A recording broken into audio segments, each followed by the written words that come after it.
The air in the Jackson, Mississippi, community center was thick, not just with the scent of old wood and dust, but with a tension that simmered beneath the surface, waiting for a spark. Ellen Carter stood near the back, one hand clutching the worn strap of her tote bag, the other balled into a fist inside her jacket pocket. At 15, she wasn't here to make waves. She was a junior at Lincoln High, a quiet girl who'd spent the semester studying constitutional law under Mrs. Thompson. But tonight, silence felt like a heavier burden than speaking out. The moderator's voice droned, introducing the final round of questions, when Ellen's voice sliced through the room. It wasn't loud, but it was clear, like a bell in a storm. Under the Fourth Amendment, she said, unjustified searches are illegal. Poverty doesn't strip us of our rights. Heads turned, some curious, others skeptical. From the dais, Judge Henry Walton, his suit crisp as armor, froze. His eyes narrowed, not with interest but with challenge. "And you are?" he asked, his tone sharp, expecting compliance.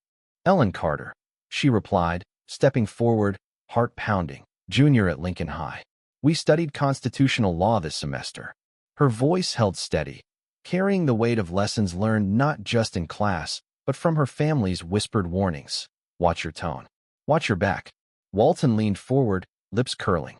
"I assume you're here to teach us something?" Ellen met his gaze. "No, sir. I'm asking why police reports for stop and frisk don't follow state documentation protocols."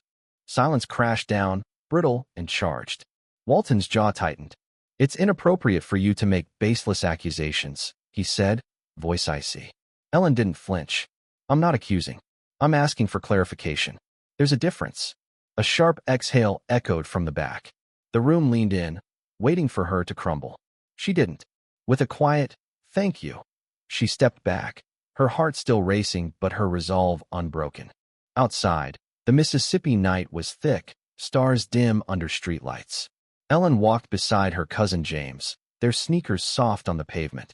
The air smelled of fried food and gasoline.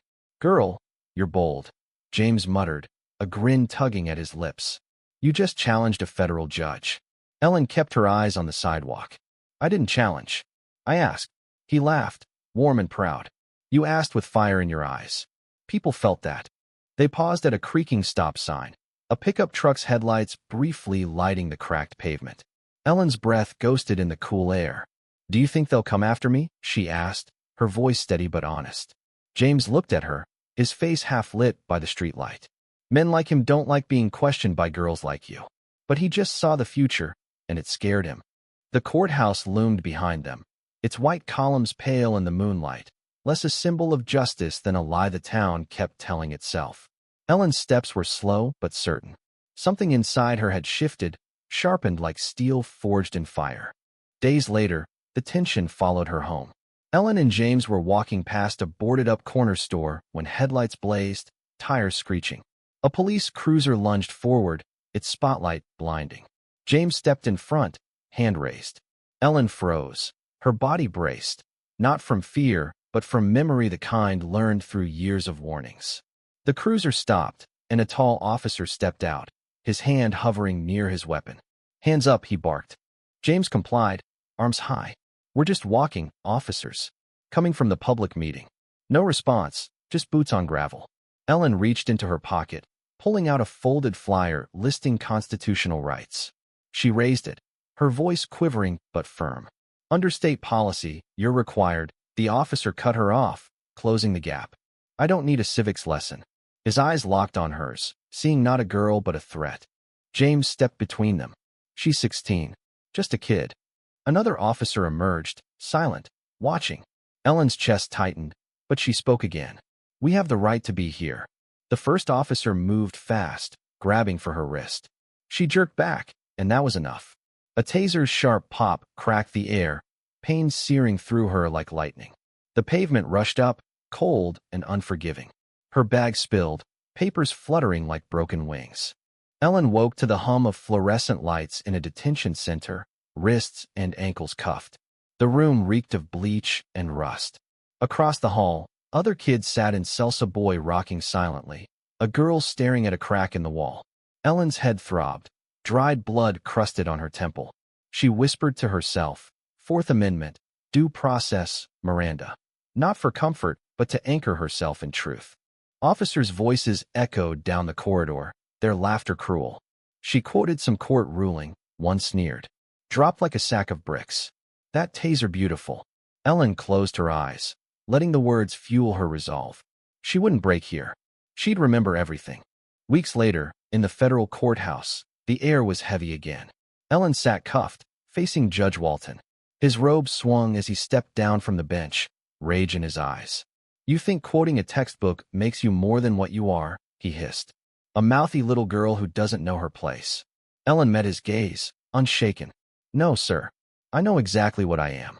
That's the problem, isn't it? He raised his hand, palm open. The room held its breath. History hung in that moment. A judge, a child, a blow rehearsed by time. Then a voice cut through. That's enough, Judge Walton. Margaret Hayes, a lawyer in a navy suit, stood at the courtroom's threshold, her presence like a blade. She walked forward, heels clicking, a leather case in hand. I'm here as counsel for Miss Ellen Carter, she said, and I request an immediate suspension of proceedings due to unlawful arrest and constitutional violations. Murmurs rippled. Walton's hand hovered, purposeless. Margaret faced the bench, her voice steel. You assaulted a juvenile in open court. The cameras saw it. The press will too. Walton stepped back, retreating.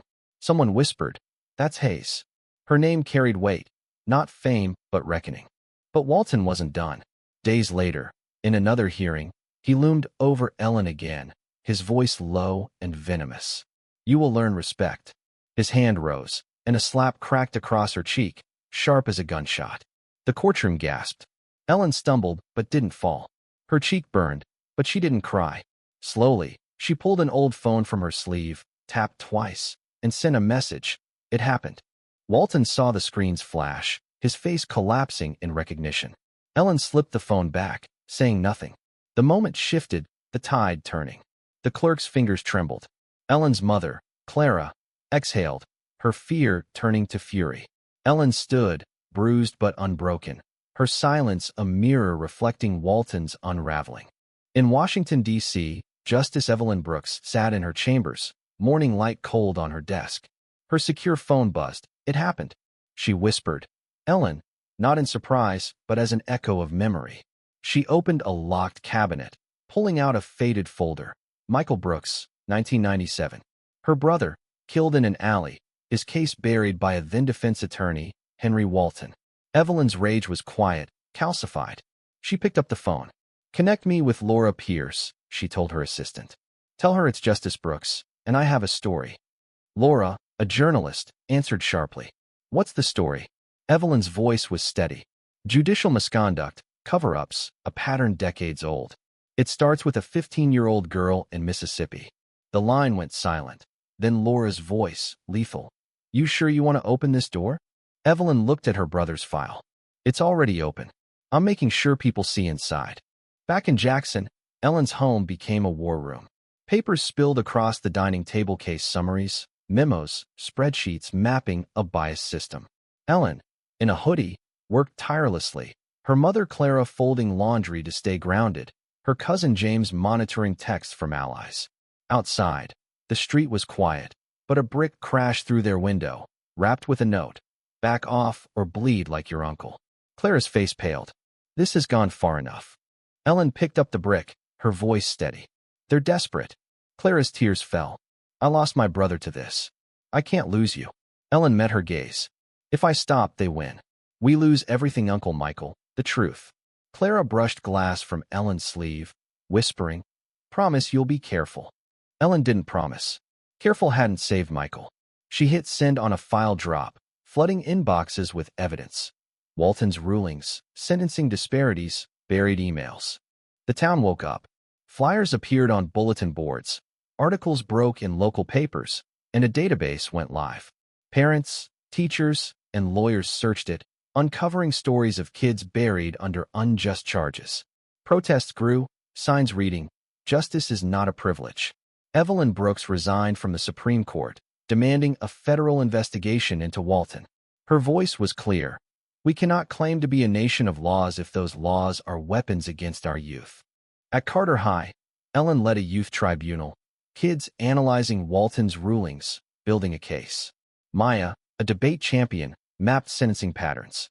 James ran linguistic analyses, exposing bias in Walton's words. Zara, a young coder, built data sets. They live-streamed, Ellen's voice steady. I'm Ellen Carter, and today we show what justice looks like when the denied make it themselves. Viewers surged to 100,000, evidence spreading like wildfire. Walton and DA Victor Ramsey fought back, claiming foreign influence, but the truth was relentless.